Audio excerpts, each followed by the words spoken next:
Welcome to DowerChin.com. All right, today we're going to take a look at Microsoft's Sculpt Ergonomic Desktop. And what this is a very strange looking keyboard that is split and is ergonomically designed for a more natural hand position. In this setup, we also have their ergonomic mouse and well, a numeric keypad. And all this is a wireless setup. So let's take a look at what this gigantic box has to offer. So taking this away, you can see we unveiled it. And we can see from here, there's the keyboard in all its glory. And the mouse. So let's take a look real quickly at what we have to offer here. So this is the mouse. You can see a little bit better. So this is a more of a natural position mouse. As you can see, it kind of cups to the hand. It is it's a right-handed mouse. So unfortunately for you left-handers, you're probably out of luck with this one. It's got a four-way scroll, as well as two buttons and a Windows button and a button on below that, which you can probably program. So I'll be kind of curious to see how this works out. And let's see what we have over here. If I can figure out how to get this thing out of here.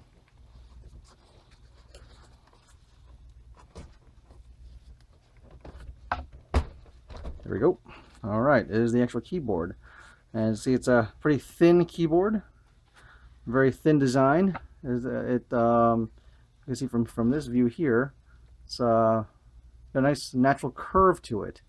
So it's a very curved shaped keyboard with keys that don't have a whole lot of.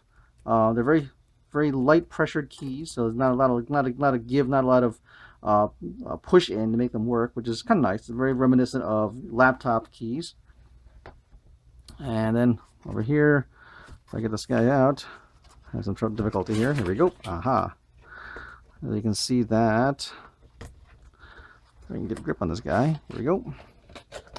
And here we have the also wireless numeric keypad, which is real nice for those that are using Excel or have a lot of calculations to do. Having a numeric keypad is a very nice addition. Most typically ergonomic keyboards like this usually don't have them, or they're attached. It makes them much larger. So it's kind of nice. If you need it, you have it. If not, you can kind of put it away. So what else we get in the box here? Let's see. Well, we have the instruction manuals. Looks like we got the instruction manual over here, or limited warranty stuff. And what else? I don't know what else is in this box. I would imagine there must be a wireless dongle of some sort in here somewhere, because this is not a Bluetooth keyboard as far as I know. So there's got to be something else in here for that, but I can't find it right now. So I'm going to dig around for a little bit and see what else is in here, or if it needs it or not, or maybe it's underneath this thing. So what I'll do is I'm going to hook this up and put it together, and let's give it a spin. But there's the unboxing of Microsoft's Sculpt Ergonomic Desktop. Okay, so now that I had a chance to basically unbox it and actually try it out for a few days, we'll take a look at what this thing has to offer. So, all right, this is the entire Sculpt desktop laid out. As you can see, there's the keyboard, numeric keypad, and the mouse. So let's take a closer look at the keyboard real quick. So what do you get with this thing? So as you can see, it has a very distinctive curved shape, which is a bit more of a natural angle for you to type on, for a natural hand position. As you can see, that one thing you can notice here is that this entire curved area here is actually not a hard plastic. It's actually a soft, kind of like a rubbery like material. So it's very comfortable. So when you rest your palm, with the heel of your hand on here, it actually is very, very comfortable. Other distinctive features to notice is that the keyboard is actually split in two. The space bar, is split in two. The space bar actually has two sides, so that if as opposed to some of the original designs, only have one large space bar. And what wound up happening is if you were not used to it, it actually behaved kind of funny. So this is kind of nice having it split up in two. Along the top here, you'll notice that there are the typical combination function keys and special Windows functions such as play stop, volume control, search, share and other various functions here. Now, what you see on top of other type of keyboards there would be an FN key for you to do that. What Microsoft did in this design is they actually have a FN toggle here. So it's like a little switch you can switch between going back and forth between regular function keys. So if I want F12, I can have this mode, I have F12. If I actually want to have these other Windows location keys, I would flip over here and it would basically turn that, which is kind of nice because there is a hotkey on typical Windows keyboards to change the FN functions up here, but it's kind of nice to have an actual toggle. Along with merged in here, as you see, there's actually a menu button, as well as here are some relatively largely created cursor keys, as well as your typical home and page up, page down, insert, delete, and a large delete key over here as well. So the escape key is a bit small and it's a bit more rigid than some of the other keys, so it feels a little funny when you use it, but it's not. It takes a little bit of getting used to. Going down here is basically got some rubber feet, basically to keep it on the surface you're at. The nice thing here is that it came with some Duracell batteries already in here, and the clasp over here actually, instead of having the typical plastic latch or something, there's kind of a little magnet, so it kind of locks right in place, real nice and easy. So you don't have to worry about unscrewing anything or finagling with those funny switches. The magnet kind of holds this in place, which is kind of nice. All right, so moving on to the numeric keypad. So this is your standard numeric keypad, dedicated calculator button. So your num lock, backspace. It's actually very thin. As you can see, it's a very thin profile numeric keypad, and it's batteries below here as well. And it is wireless, and if you don't need it, just kind of toss it aside and don't worry about it. As you can see, this is actually programmable as well. So the software that we'll take a look later, you can actually program this to other functions if you didn't want just a plain old numeric keypad. The other star of the show here is the mouse. And this is a funny little mouse because it's actually kind of a bulbous mouse. This isn't going to be something that you can easily pocket because it's very tall. And the design of it basically allows your hand to be in a natural position as opposed to being flat on the table like a lot of typical mice will have you do. This one actually lets you kind of cradle it. And the positioning is very nice because everything is in a good position. Now my hands aren't relatively large, so I can't say if someone has really big hands or big claw hands or bare hands, and they might have a more of an issue with it. But everything lays in real nice. The middle here, the middle button, the scroll, is also a sideways rocker. So as you can hear click, it has just enough give, which makes it really useful, and it doesn't get in the way. It's not hard to use, but you can basically side scroll with it very easily. There's a dedicated Windows button here, so you can use Windows functions. And kind of hard to see down here is an actual back button, which is kind of nice because if you want to use it to basically automatically do a back in a browser or program other programmable function, this is right there. Has a little bit of a, if you can see, a little bit of a dimple there, so you can actually kind of feel for it with your thumb. But as you can see, with holding it, it holds it right nicely in place, and easy access for the middle finger to use the scroll, and it cups in the hand quite naturally. So other thing about it is this is where it also has a little magnetic clasp. It came with Duracell batteries as well. Basically the magnet holds the bottom in, so you don't have to worry about with screws or any little funny little plastic tabs that can break, which is kind of nice. This is also where the USB dongle hides. It kind of fits in with a magnet as well, so you can feel it slide right in, so it won't fall out, and you less of a chance of losing it that way. But this is it right here. This is the guy that goes into your USB port and controls this entire menagerie of stuff. So once you pull it out, put that in, and turning it on, basically it will seek it out and it will work. So let's take a look at how this thing compares to other devices real quick, so other keyboards, just so you can get a feel for what else there is. So while on the topic of mice, this is my I'm going to pull up my older Logitech MX was it a 510, I believe, mouse? I can't remember the name of it. Pardon for not remembering. This is I've used this mouse for a very long time. It's a very good mouse. The newer ones are a little bit bigger, but this one, it's basically it's one of Logitech's old flagship mice. It's got the same type of side horizontal scrolling, as well as their special flywheel thing they have for very fast scrolling.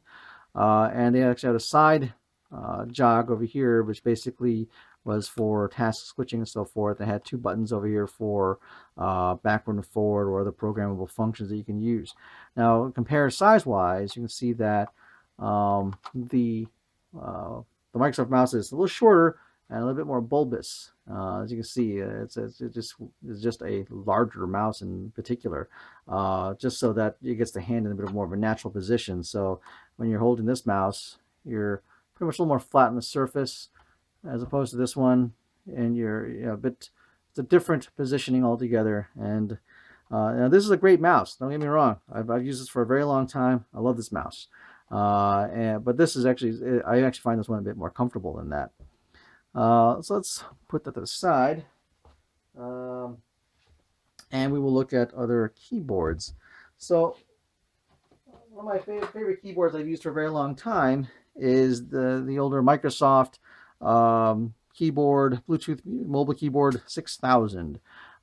This is actually was a semi ergonomic keyboard because it's actually got a curved shape, and the keys are in a more curved angle, which is really nice also for typing. As you can see that the Sculpt keyboard is a lot bigger than this guy.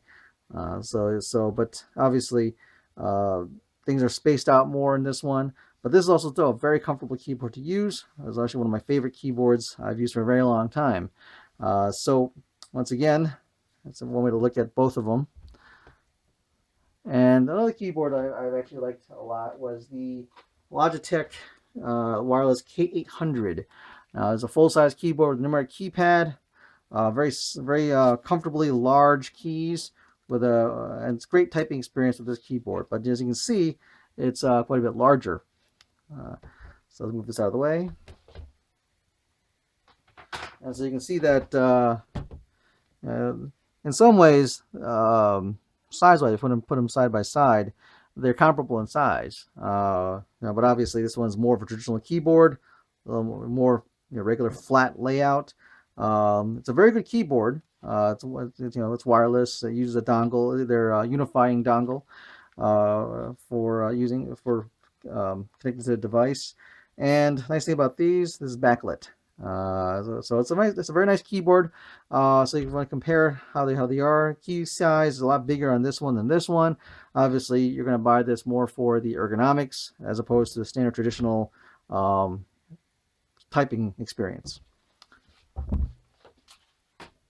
All right, so having said that, let's take a look at this guy, how we hook it up to a device. So let me grab my Surface Pro 3. So here's my Surface Pro 3, and so power this guy on and get it to wake up. All right, so I have Microsoft Word already running. So what I do is, let me get this up in a better position so you can see everything.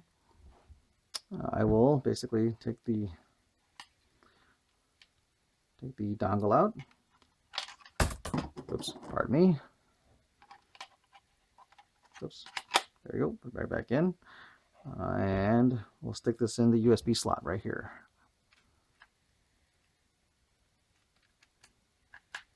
Okay, and Windows finds it. Now, I have the software, the drivers installed, but you actually don't even need those. It actually worked without them for a while. Just having the extra drivers installed gives you the option to change some of the the programmable keys on here for functions, different functions. So turn this on. There's a good blue light there, and we're in business. That's all there is. So the keys are ready to go, and I can start typing. So I'm in a kind of an awkward angle, so it's not a very good show for what it's like. But basically,